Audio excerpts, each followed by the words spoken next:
It is not profitable for retailers of scale to deliver you merchandise to home. Majority of e-commerce is really Amazon. So it's retail versus Amazon. The brick and mortar store is profitable. It's why you had this proliferation of digitally native brands opening up brick and mortar stores.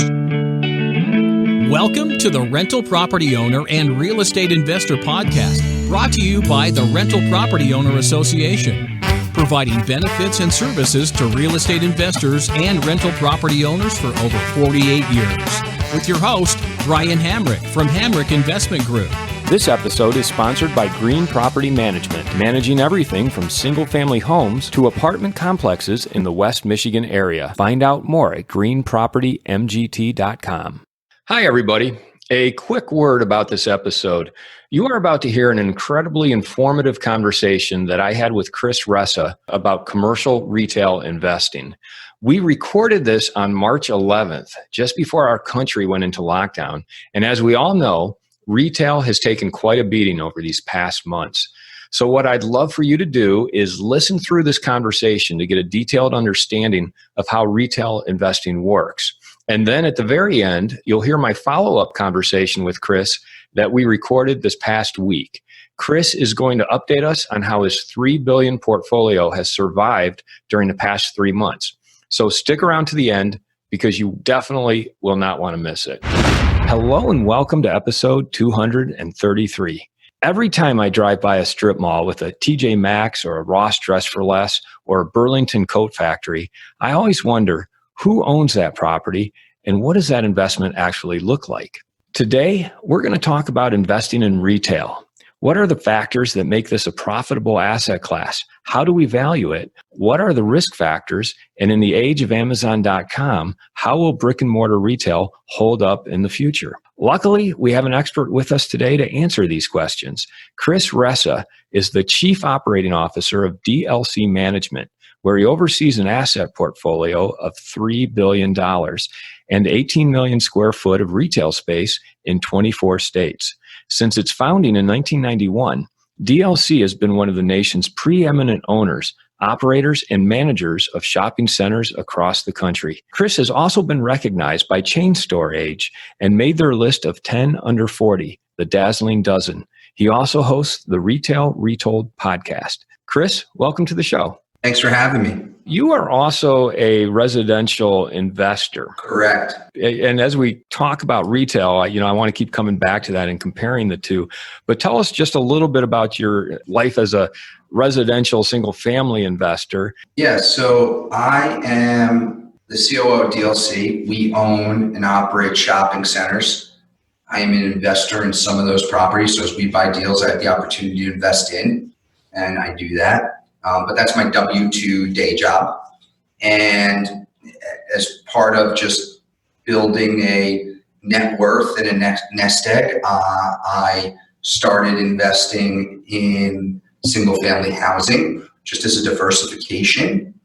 And so I actually had worked on, properties worth $50, $100 million before I had ever worked on my first single family $100,000 house. And so I had done that as my, for my career, and it's still my career. But since about 2017, I had purchased single family housing. I have 4 houses and 6 units today that I own in New Jersey. Trying to cash flow investing, not flipping, holding, looking for deals in the 1%, hopefully 2% rule, and traditional put down 25%, leverage it with a mortgage at 75% LTV, and just hoping to be in that 1 to 2% rule. So that's what I've done. Different than there's some parallels and there's some vast differences between working on retail and owning single family. And we'll kind of keep coming back and forth between the two as we talk. Getting into retail, can you give us a little bit of context? When we talk about investing in retail, especially the type that your company DLC manages, what exactly are we talking about? One of the things that makes retail daunting to some is there's a a vast amount of different product types, and they're like the same industry, but totally different businesses. You have enclosed malls, you have grocery anchored centers, you have unanchored multi-tenant strip centers. Think of the Starbucks, Verizon, nail salon strip center you might see. You have outlet centers, you have power centers, you have lifestyle centers. And so those are all different niches in retail that are operated, run, invested in differently. And it takes a little bit expertise. You have freestanding triple net lease buildings. Think of the freestanding McDonald's or urgent care. And so they're all different in investment strategy, in how you operate them. And that's what makes it exciting. Yeah. So who's investing in this type of asset class? Way back when, 35, 40 years ago, it was primarily local investors and merchant developers, someone who might build a relationship with a national corporation and buy a piece of land and build for them and be able to bring in other tenants around them, whether they were national or locals, and they might hold that or sell that thereafter. And then in like the 90s and 2000s, the public REITs had gobbled up a ton of retail real estate. You know, one of the attractions to retail is you have, especially if you have the national tenants, the Walmarts, Home Depots, Starbucks, you have this real estate that has these national tenants that are, you know, high credit worthiness. And so you have the balance sheet of the whole corporation on the lease. And so no different than if you have an office building and you sign up Google, you get Google. Walmart's one on Fortune 500. So if they close that store, as long as they've got lease term rent left, you're getting rent. And so it might affect the other parts of the center and whatnot, but you know, the credit is different than some, you know, even an individual who's got, you know, high income, low debt, doesn't have the credit worthiness of Starbucks. And so the REITs had gobbled up a bunch, and, you know, then there was pension funds who, you know, have a asset allocation of owning multifamily, industrial, portion of it retail, hotel. Private equity guys have come into the space. And then there's still locals, and then you have private companies like DLC that buy and operate, and how they're operated are different, right? If you're an investment arm like a pension fund, you're either going to partner with a company who can operate it, and you're going to, you know, they'll invest and you'll invest, or you're going to third party it out. And the DLC, our platform, we're vertically integrated. We do everything in-house. We're a company that owns these, and we have the relationships with the retailers. So we lease it, we build it. We have our own construction department, property management department, marketing. We do everything in-house. And we try to, you know, we see, you know, an asset that we think has opportunity, and we leverage the platform and the human capital to go and create that value. Well, what are the compelling reasons for investing in this asset class, especially when you compare it to residential? So I think one I just talked about is the credit. So the credit profile is one of the reasons. I think the other thing is, you know, most of the leases are triple net leases, which means that all the common area maintenance is passed through to the tenants. So think snow plowing, landscaping. All the tenants are responsible for repairs inside of their space, and the real estate taxes are reimbursed by the tenants. Property insurance is reimbursed by the tenants. And so those charges are passed through, and those are triple net leases. And in the case of freestanding triple net leases, a lot of those leases, you don't even have to operate them. So it's not that you're operating them and then passing through the charges. It is, you know, when you see a freestanding McDonald's triple net lease, there's a good chance that that lease was set up where McDonald's does not only pays for it, they do the actual repair and maintenance. They pay the taxes directly to the city, and they probably self-insure the building. And so that's true mailbox money.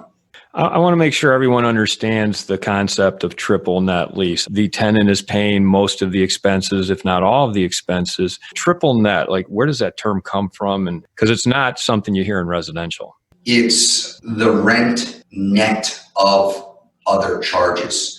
And so the net charges are common area maintenance, real estate taxes, and property insurance. That's where the term comes from.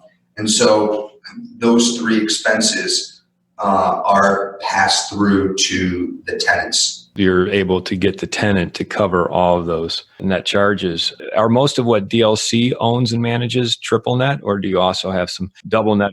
The big difference would be, I think, in our spaces, the freestanding triple net leases that most of the times get in. The thing that's exciting about commercial is every deal is structured differently, every lease deal. And so most of those are structured where the tenant does all the work. I mean, literally paying the taxes directly to the city. The tax bill goes to the tenant, but you own the building. And those freestanding buildings versus the integrated shopping centers that we primarily own, which is multi-tenanted shopping centers, could be 100,000 feet, could be 1 million square feet. Those, my property management team is doing all the work. It's just being reimbursed by the tenants. And as an investor in the freestanding triple net lease properties and the retail, what kind of cap rates do you typically see in returns on investment? There's a couple things that go into the returns. One is the creditworthiness of the tenants. And so that's a primary one. Two is the perceived quality of the real estate, the market that it's in. And there's some other factors, but those are three big ones. And so the lease term is another one, how long of a term is left on the lease. In the really not risk-free, but very low risk world, call it Chick-fil-A and McDonald's, those are in the fours, 4.2, 4.3, 4.5 cap rate. So on an unlevered return basis, you're making, in the fours. So it's a low return on those. You get the tax advantages, but it's true mailbox money. And so in that world, you see a lot of 1031 buyers. You might see someone in New York who owns a multifamily building, sell that and do a 1031 exchange and deploy that money into a single tenant triple net lease freestanding building. Get the tax advantages from the 1031, get the tax advantages from owning real estate, and go from a place where they were fixing toilets to doing nothing. But what about leverage? Would someone be able to get a loan to purchase this type of investment? Sure. In the integrated shopping centers, which we primarily own, if you went to our website, you would see we have a mortgage on most of our assets, and those are much higher cap rates. On an unlevered basis, you could be in the lows of 6s and 7s, and you could be in the highs of 8s, 9s, and 10s. And on a levered basis, you could be in the upper teens. And we're seeking those higher double-digit returns, and so we're buying assets that have some risk to them, that are value add with some vacancy, that we could leverage the platform of DLC with the leasing, construction, property management, all the internal relationships we have with those national retailers to maximize that value add opportunity. On the freestanding buildings, you can get leverage, but those are a little more challenging because, if you're buying at such a low cap rate, it's an unlevered 4% return, you could end up in a negative leverage scenario, depending on how much money you put down in the rate, where the cash flow is negative every month, and a lender wouldn't want to do that on a commercial property. So a lot of those are cash investments, especially in the $0 to $5 million range. You start to get up there on a freestanding building that's a large building, whether it's industrial, retail, whatever it might be, it's a triple net lease. Those potentially might be financed a little creatively because the purchase price is so large. But in the $0 to $5 million, you're seeing a lot of cash investors, primarily driven by the 1031 exchange market. And then the fact that if you leveraged it, it would be negative leverage. Just to hammer that point home, if you're buying a Home Depot freestanding triple net building at a 4 cap, but your loan is going to be charging you 4.25%, well, then you have negative leverage. So why would you get a loan in the first place? Sure. So, Chris, what kind of upside potential is there when you invest in retail? I mean, if you're buying at a certain cap rate, are you expecting that the lease is going to go up at some point? The long-term leases, I think the upside is you're buying at a cap rate and you can leverage that. And so you could get high double-digit returns, in the, upper teens, low 20s. I think the other piece is you don't have the real estate tax, maintenance, common area maintenance, insurance risks that you have in residential. And then I think from an upside, you hopefully have rent growth just like you have in residential. And sometimes it can be a little more exponential if the market grows significantly. Sometimes it might not be, maybe residential is more. That's kind of where the upside lies. I want to make sure I understand, because you said you just mentioned making double-digit returns in the high teens.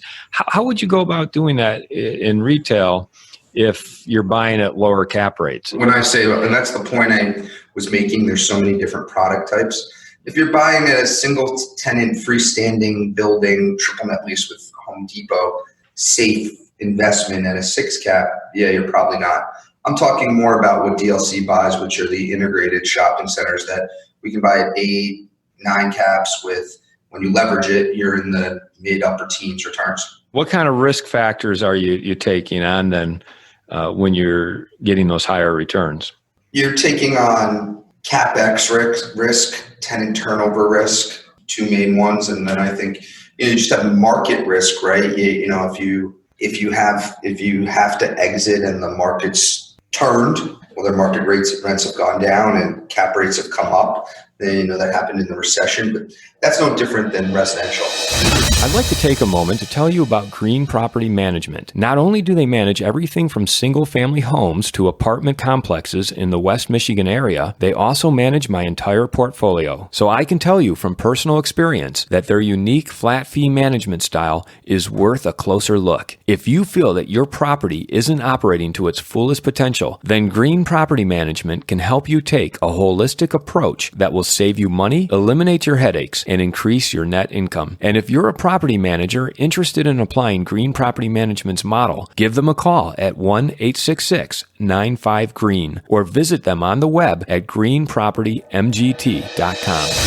And what is DLC's model? You kind of touched on this. You're buying maybe some underperforming assets, or maybe there's some vacancy that you can lease up. We're buying things that have a good story and demographics that we like, we can leverage the platform internally to add value to them. So we're not buying stable core assets. We might have a Chick-fil-A that we're building and flipping out, but we're not buying 4 caps and 5 caps. That's typically not our business.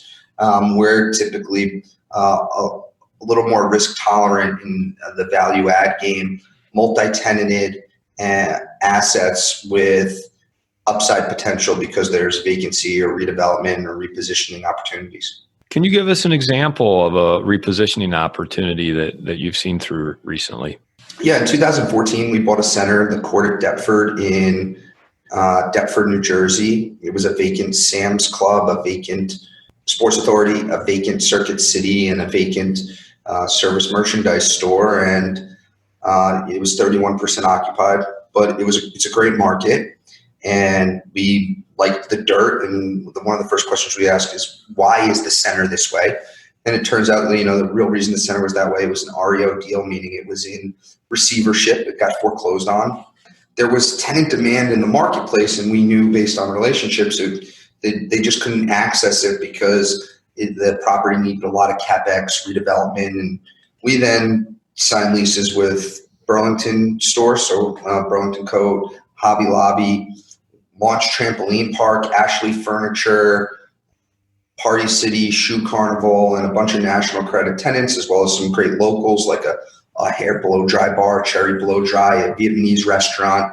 And we took it to 91% occupied. And we more than tripled the NOI, and it's a great story. It was such a risky asset that at the time you couldn't even get leverage for it because it was so risky. And once we added all the value, we did the redevelopment, we were able to go and get a normal mortgage on it. So it's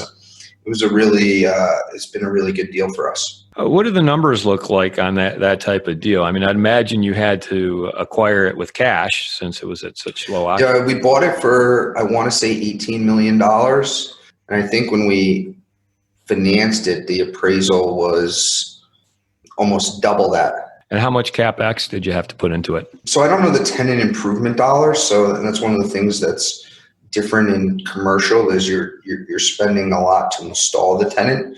But from what we'll call CapEx and not a tenant improvement allowance, on the CapEx side, we spent, I want to say $6 million. Don't quote me on it, but about $6 million. It was in, roofs and facade and parking lot and landscaping to make it first class because it hadn't been touched since the early 90s. How does CapEx then differ from TI or tenant improvements? Is it the same thing, or is tenant improvements something slightly different? I think there's no hard and set rules.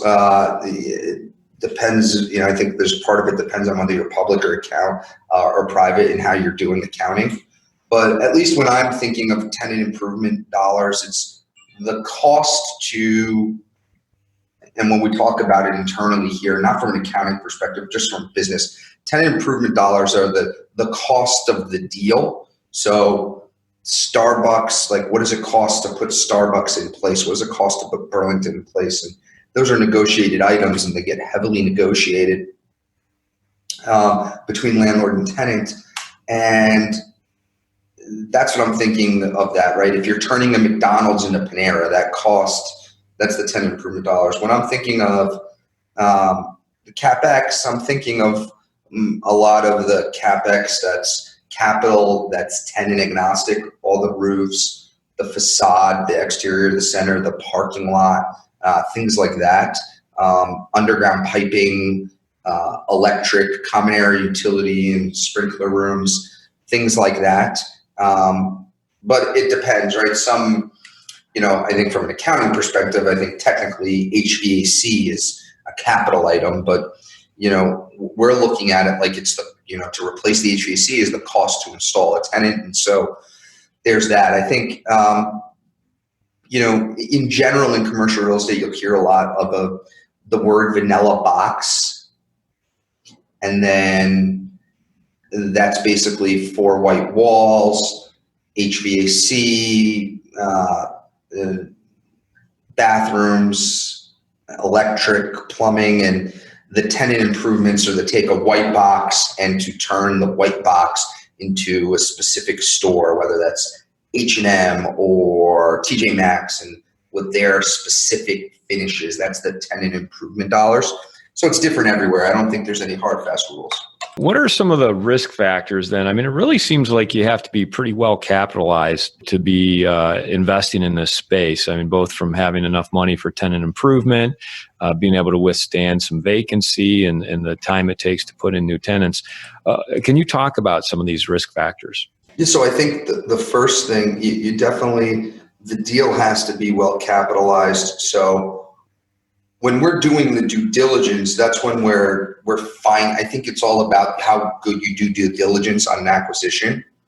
We're going to, survey the roofs, survey the parking lot. We're going to take a look at the existing vacancies to figure out what we think it'll take how much it'll take to put a tenant in place. And then based on the purchase price and the existing income, all those factors will be able to, analyze and see what type of return that will make on an as-is basis, and then what type of return it will make if we do to the property what we think we can do to it. So I think it comes down to the due diligence perspective on what it will take and how much you have to pay for it. Again, that part I think is very similar to residential, which is, in residential, you're looking at a house and you're like, ooh, I need a new kitchen here. oh, you got to redo this bathroom. It's the same thing, just different numbers. Let's talk about the tenants a little bit. I mean, you guys are managing 18 million square foot of retail space in 24 different states. I'd imagine you have some pretty good relationships with a lot of these retailers that help you fill a lot of these vacancies. Yeah, I would hope so. We try to leverage our relationships, and I'm the landlord of 30 plus Dollar Trees, 20 plus TJXs, multiple Starbucks.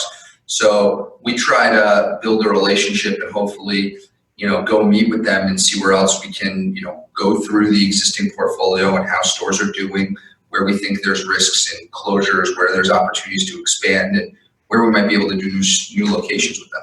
It sounds like with the example you gave us from 2014, when you filled that one strip center, you were able to leverage those relationships. Can you give us some other examples of how you've been able to do that? Yeah, I mean, when we had when Walgreens was in, doing a lot, we had built a relationship with Walgreens, and we, that was a place where we were a developer for Walgreens. And what we did was Walgreens would kind of tell us where they wanted to be, and we would go and buy the property where they wanted to be. And we would buy that already a lease in hand with Walgreens. And so it's a math problem at that point. You're like, okay, I need to buy it at this.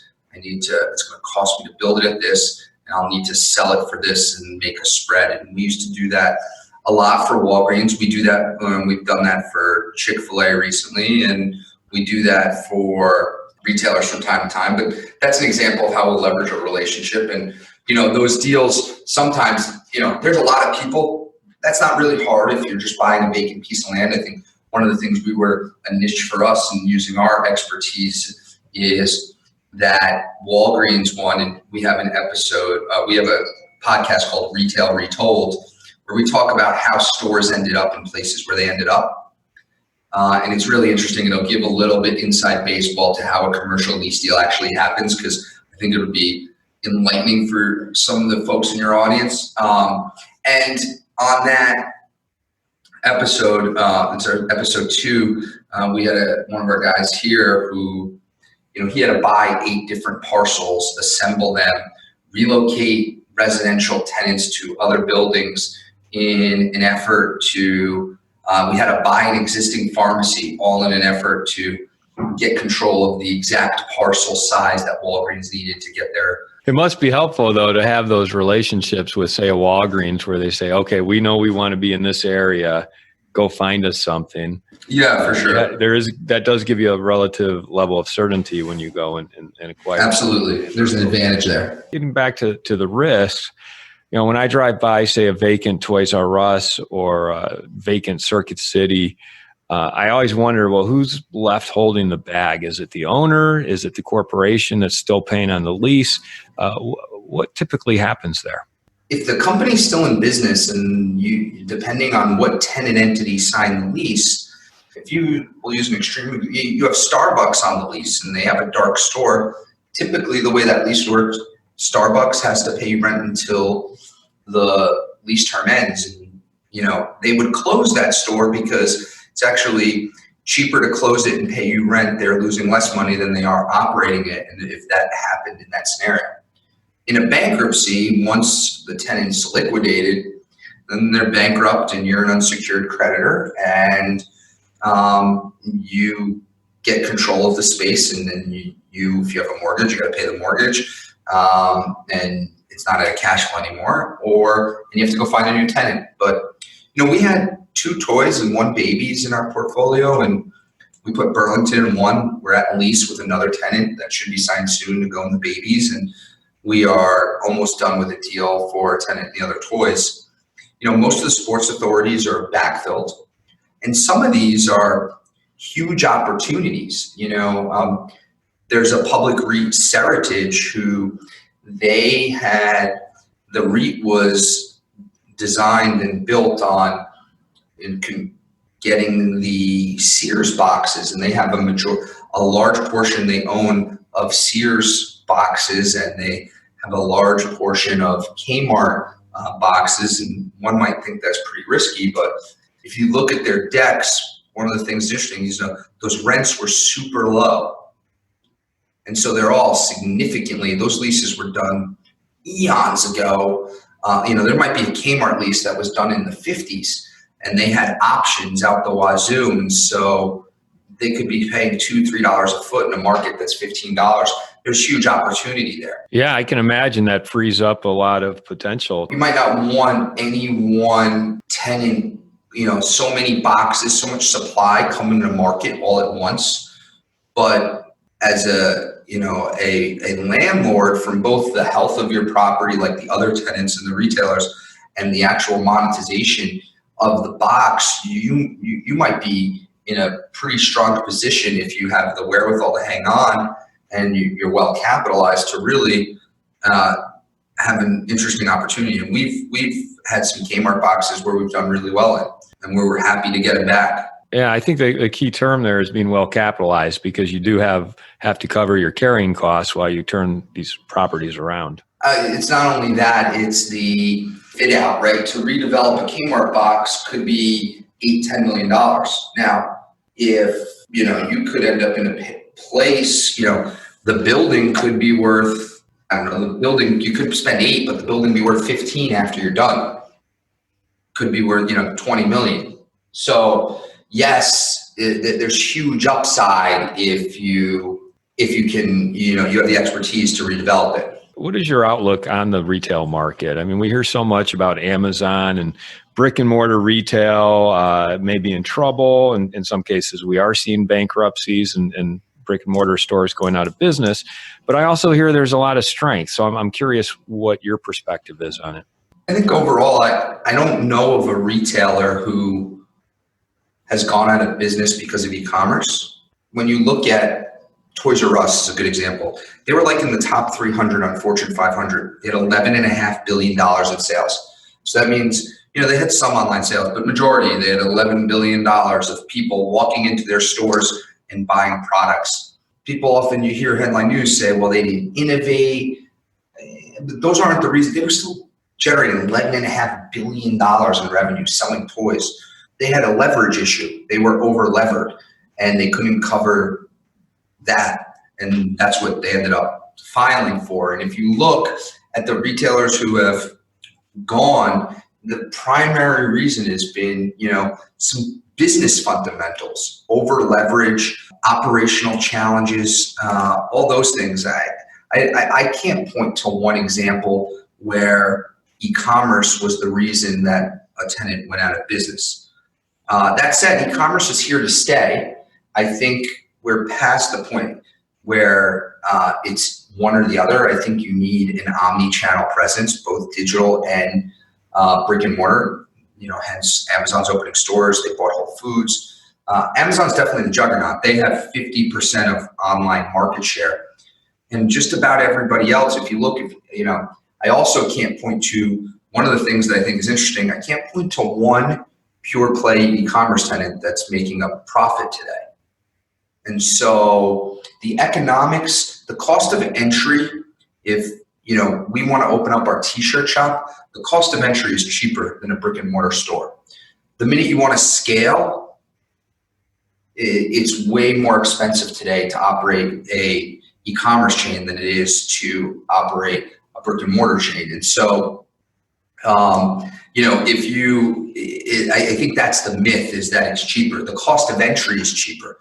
But I had someone on my podcast, Melissa Gonzalez. She said typically the tipping point is about $10 million in revenue, because at that point you're typically in multiple states and you need distribution if you're an e-commerce tenant all over to get the product there. And so, I think the consumer has spoken. They want online. They want it convenient. That's not going to change. I think there's going to be some coming to roost though, because the economics of digital only are extremely challenging. She can't order 4 shirts, return 3, and not pay shipping, and you make money. At least today, right now the customer acquisition cost is really expensive.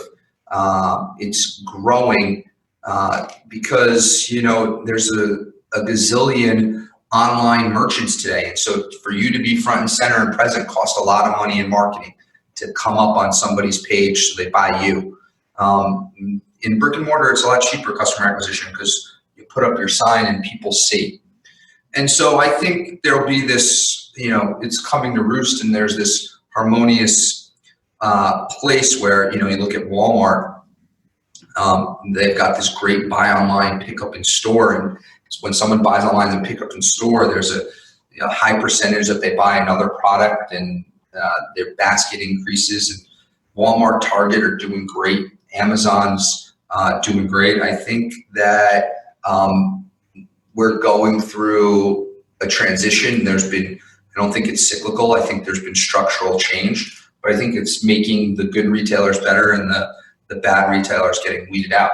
So what's hot right now? What's hot and what's on its way out? Because it seems like every week or sometimes every day I'm seeing an opportunity to buy a Family Dollar store building. So I'm wondering, from your perspective, which retailers do you like to see, and which ones do you think maybe you should stay away from as an investor? For me and for us, we're in the value-oriented game. I think that the best retailers provide a value proposition. They provide a convenient factor and an experiential draw. And so I think TJX, Burlington, Ross stores, what they call off-price model, different than discount, is an interesting case study, because they create a value proposition. You can buy it cheaper than at the department stores most times. They are convenient. They're not buried in an enclosed mall. They're right front and center in strip center. And you have that treasure hunt mentality because of the experiential draw. You don't know what you're going to get, and they bring people in. So they're hitting on all cylinders. I think I would counsel people to look at the creditworthiness of the tenants and understand their business model before they invested. But I think, those things that are more technology resistant. We've got a lot of gyms in our shopping centers, medical uses, and the like. I think, one of the things I think interesting, there's been a real increase, and I know the millennials are experiential. There's been a huge increase, and a lot of the supply has been filled by food and beverage tenants. There's a lot of restaurants that have grown since the recession. And we all know, and I don't know what they are anymore, but we've all heard the horror stories of the success and failure of restaurants. And there's been a lot of restaurant growth over the last decade. So that'll be interesting to see what happens if a recession happens, what happens to the food and beverage tenants. I know the millennials love all these cool food and beverage concepts that keep coming out, but the ones that have been around have seen the stories of what happens to how the success rate is in restaurant business. So we'll see. You mentioned Family Dollar. We love them. They're owned by Dollar Tree, so they're one of our largest tenant by store size. So they're a tenant we like. They create a great value proposition. Dollar Tree is the true dollar store tenant that you can buy everything, and I don't know how you can replicate that online. Shipping alone is more than the product. So, Chris, as we wrap it up here, I'm wondering, for your single family or residential investor who might think, I'd like to give retail a try, how would you make that transition? One, I would educate myself from reading and networking, and I would connect with people in the industry. I would connect with people who own. I would connect with investment sales brokers, and I would read up on the industry. There's a lot going on in it. There's a lot of players in it, and it's a large marketplace. And then I think, it's probably one that, if you surround yourself with some sophisticated people, breaking in will be a lot easier. I think if you just went about it on your own and tried to do it solo and third-partied every, like I did with my first single-family investment, I think that's probably not sage advice. I think you should connect with some people, network. You should do some self-education and really understand the marketplace before you dive in. I think, you can, you see a lot of these people like in the single family world that are like, just do it, just buy a house, just do it. And, you hear some horror stories, but I think on the retail space, I would, really encourage people to be educated before they dove in. And I think networking, you'll learn a lot of the risks, the pitfalls, the upsides, and you'll start to be able to connect with people and, find ways, see how deals are financed, find ways to, craft scenarios where you can get in the game, even though you might not be a large company that's buying billion-dollar deals. And if someone wanted to contact you or learn more about DLC Management Corporation or retail in general, where would you direct them? So a couple places. You can go to our website, www.dlcmgmt.com. I would love if people checked out our podcast, Retail Retold. I think it's a great insight.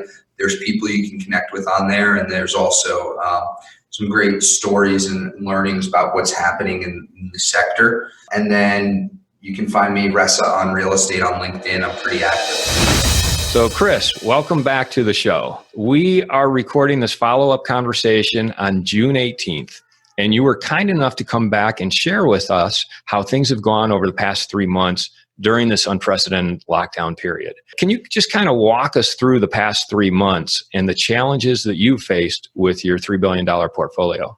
When I think of what's gone on in my industry, in my world, I think first that there's definitely, you can't paint broad strokes because it's very, very different. So enclosed malls and outlet centers and lifestyle centers, very different than a grocery anchored center that had record sales and had all this panic buying, which actually increased sales and whatnot. So I think one of the things unique about retail and the niche is that the product types, there's so many more product types than there are in the other commercial sectors of multifamily and office. And right in office, you really have is it a class A, B, C building?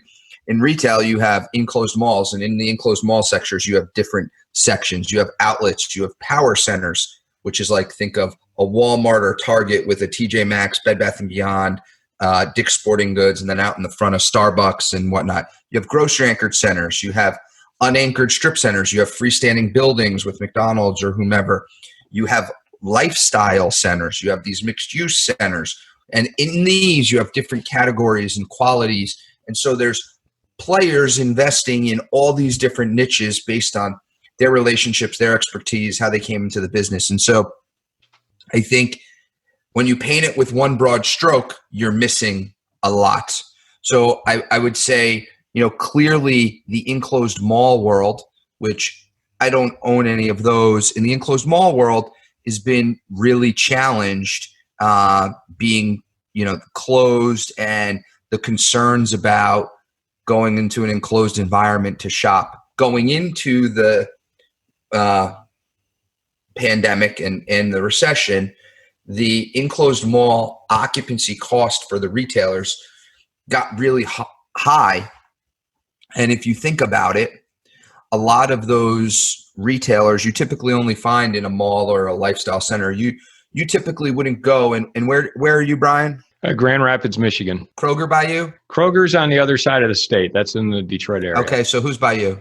We have D&W. That's D&W. one of the big ones. So you wouldn't normally see Kroger or D&W and Victoria's Secret and Banana Republic in a center.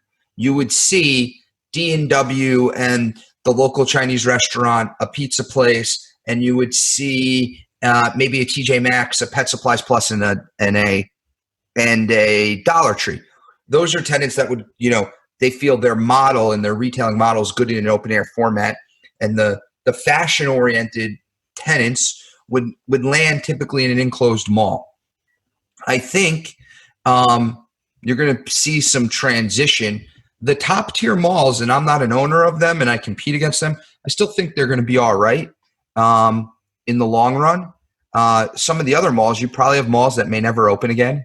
And you have some malls that will be more costly to operate than they are to keep open, and they will change.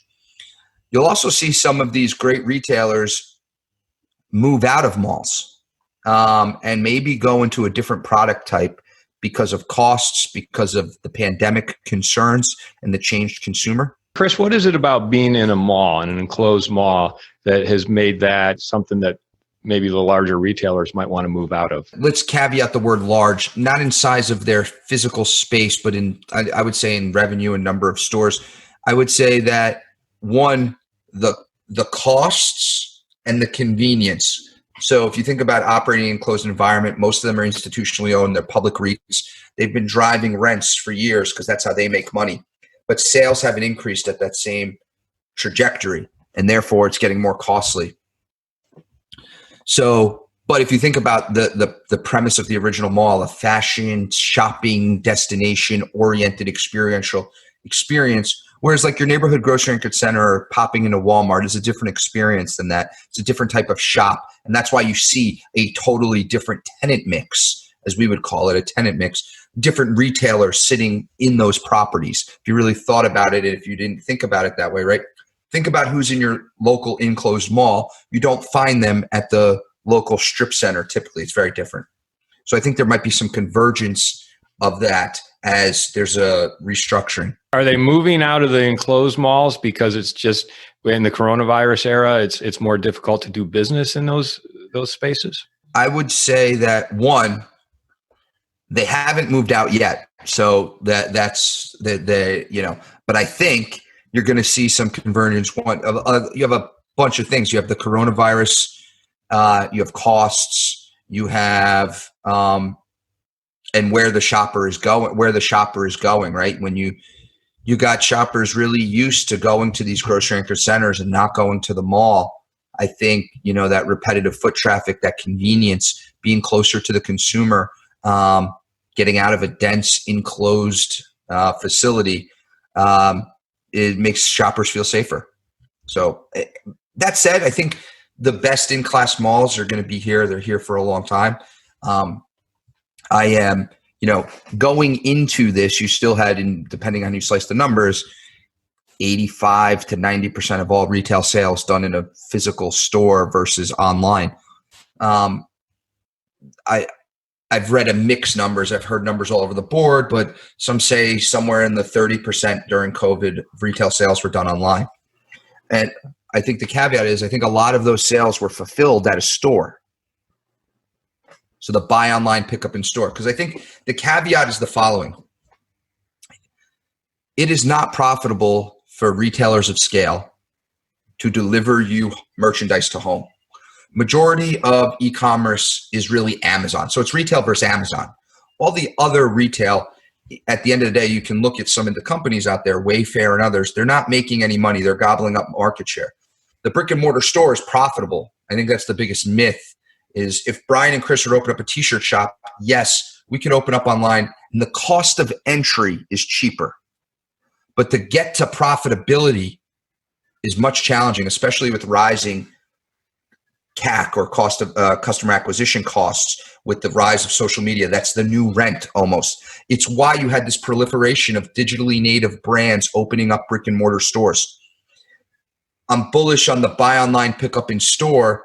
And in our industry, the retailers are calling the delivering to home the last mile. You've read a lot about the last mile. It's so expensive to get you the product to your door.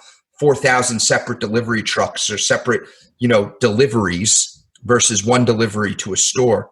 And so the buy online, pick up in store is picking up steam. And I think that's a way for the retailer to not pass on the cost to the consumer. And then that's a way for the consumer to get the convenience to order online and go pick it up. I think you're going to see a lot more of that. You couple the cost factor with the pandemic concerns, and you're going to see a ton of that, I believe, because that's just more efficient. And because at the end of the day, at some point, no matter how bad the consumer wants it, someone's going to scream uncle if they can continue to increase sales online, but it's unprofitable sales, right? It's just someone's going to scream uncle. So when they profit in the store, and that's why you're seeing, these digitally native brands open up stores. It's marketing, but it's also profitable. And so, coming out of this, I think that that buy online, pick up in store is going to be a trend that you see. I think that the reality is that there's no doubt e-commerce is here to stay. And I don't want to confuse anybody. I own retail real estate, and I'm not blind to the fact that, I buy goods online, and buying online is here to stay. But I'm practical in nature about the economics of it. And I'm practical in the what's happened with the pandemic. One of the things that happened with the pandemic, and I'm the landlord of Walmarts and Targets and Costco's who did really well through this, that the supply chain proved out to be very efficient in a store and really challenging online, right? I go on Amazon to order Pampers because I have a 3-year-old and a 21-month-old, and it's telling me 6 weeks. And then I went to Walmart.com and it showed me the 3 stores they were. I can't wait 6 weeks for Pampers, right? And so the supply chain was very resilient in the store. For all the, they didn't have this or that or this, in general, you were able to get most of your products that you needed in the stores, and the supply chain was working much better at the stores because they were all these distribution hubs around the country. So I believe that, the consumer got confidence in the supply chain of the brick and mortar stores, and, potentially concerned about the confidence in the supply chain on just online only, because those infrastructures, outside of Amazon, who's got a pretty obviously robust infrastructure, are in their infancy. And that's the big cost factor as all these online, starting to build the infrastructure. It's very challenging. And at some point, when we think about this, unfortunately, and I don't know the stats today, but I think a couple of years ago, 78% of Americans were paycheck to paycheck. So paying for shipping is not practical for most of Americans. It's just not practical. And at some point, the retailer has to push the shipping onto the consumer.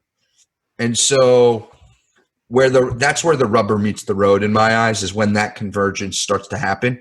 And what I think the answer to that seems to be today is the buy online, pick up in stores that the media is calling BOPIS, BOPIS, because I, as a consumer, can save that value.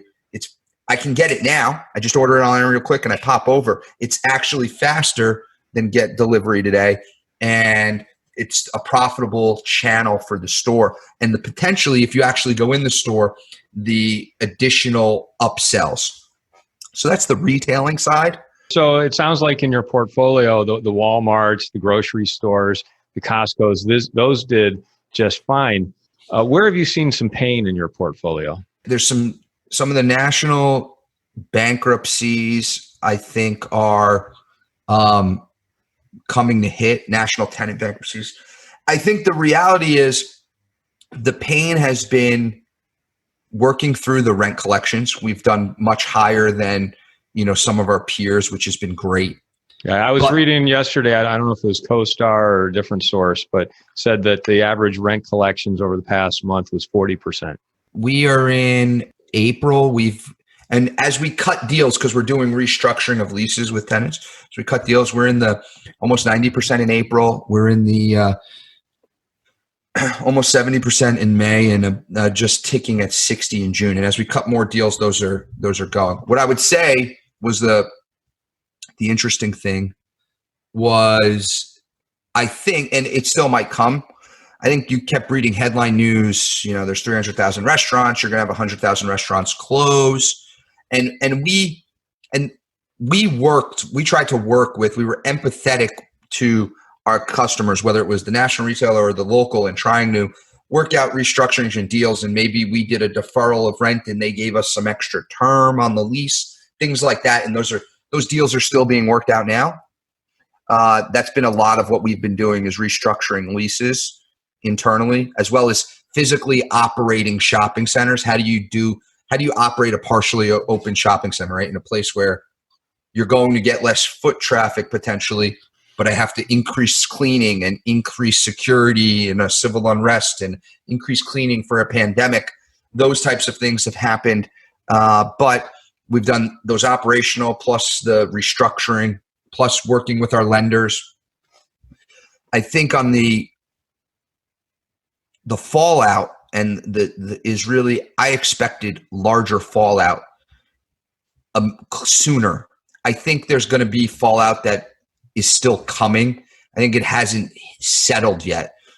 And I think that's primarily, if you think about a lot of our, I've got thousands of tenants, a lot of our small business entrepreneurial tenants were able to get PPP to carry them through. And so that's going to be running out soon.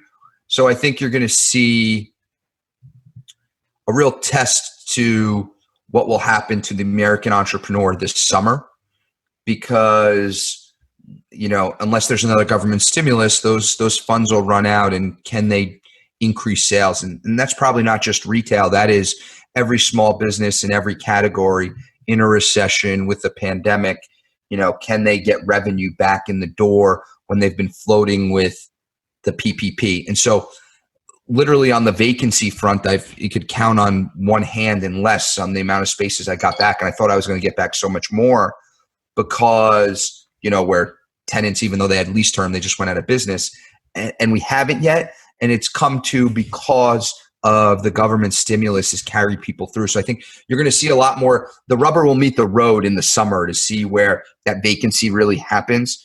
I think the next wave of that will be, okay, if you got through the summer, can you make enough money in Christmas to continue the thriving business? And the ones that get through Christmas, I think those are going to be the ones that are really have long-term staying power, because they've gotten through this whole ginormous mess. But I do think on the concern on my front is, I could sit here and say well, we haven't as much fallout as we thought, and doors are starting to open up, but I am concerned about when the PPP runs out, what happens, because I think that's why that we haven't seen. You've read headline news, we're predicting this many closures, and there hasn't been nearly as many, because the government stimulus has been, obviously quite extraordinary, the amount of money they put in the system. Yeah, I would agree with that. I mean, it's really helped us on the multifamily and apartment side. I mean, our tenants have been able to pay because they've received stimulus in large part. But I'm wondering, how, Chris, do you prepare then for this fallout that may occur? Right now, we're doing really boots on the ground. We're trying to get context from our small business owners, who thinks they're going to make it and who doesn't. That's one. I think two, on the opportunistic side, we're hoping on the other side of it that there's going to be some buying opportunities. The dislocation and the fear factor of not wanting to be in retail should create some opportunities where people write down assets, and then we have the ability to buy some on the cheap. I think we're a little ways away from that. The bid ask is far, right? For someone who's a seller is looking for pre-COVID pricing, let's call it, and someone who's a buyer is looking for a steal. And so I think in all commercial real estate, whether it's multifamily, whether it's office, whether it's retail, I think there's going to be a lack of transactions in the country, just because I think the dust needs to settle, and everybody, me and you and everyone else, needs to feel a little more pain before we're willing to let go. I don't think the pain's going to be felt just yet. But I do believe eventually there will be opportunities, especially in the CMBS world and things like that. On the, so one of the reasons you're concerned on the fallout is the releasing cost of an apartment. What does it really cost you to release an apartment? Turnover cost? Yeah. Yeah. So what's the turnover cost in an apartment for you? If you have to paint or you have a month vacancy, it could be $500 to $1,000, sometimes $2,000, depending on the amount of work you need to put into a unit. Totally. So that's the challenge, right? If I have a restaurant that goes and I have to put it in a restaurant, that could be hundreds of thousands of dollars of turnover. So if you have that at scale, you have significant turnover cost. And so to me, that's one of the challenges coming, and why you see landlords trying to figure out how to keep tenants, because if you have this massive fallout, the turnover costs, forget about whether there's a guy to backfill it or not, or a gal to backfill it. If there's a tenant to backfill a space, turnover costs are much higher. You get a longer lease term than a residential, but the turnover costs are significant, right? And so that is one of my concerns. So from a preparation, one of the things we, to mitigate that, we're doing as much leasing for new deals and new tenants as we can today. We've been working with a lot of the essential retailers to open new stores. We've been successful in that. We've been working to try to get context of, the visibility from working from home. I own properties all over the country, and even the tenants are at home.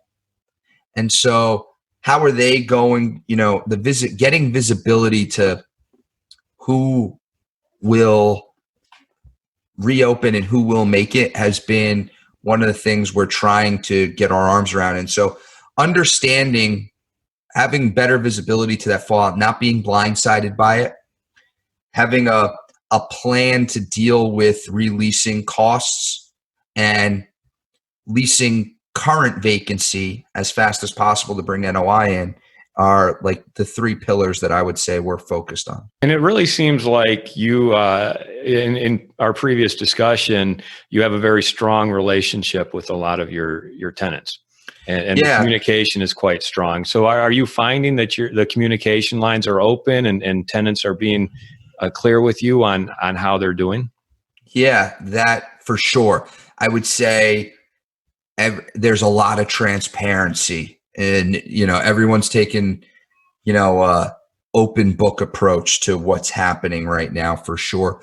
Our three pillar from an operational standpoint has been our three pillars. Our strategy has been communicate, accommodate, and mitigate.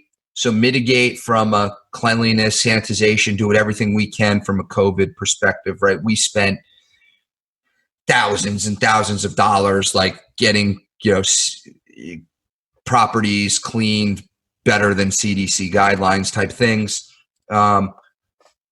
Accommodate, for the Walmarts and Costco's of the world, they might have needed storage space or something like that. For restaurants, they might need help with outdoor seating and whatnot. So trying to accommodate our tenants, and then communicate, which has been do our part to get consumers back to the centers, do our part in communicating with the retailers and offering them advice. And in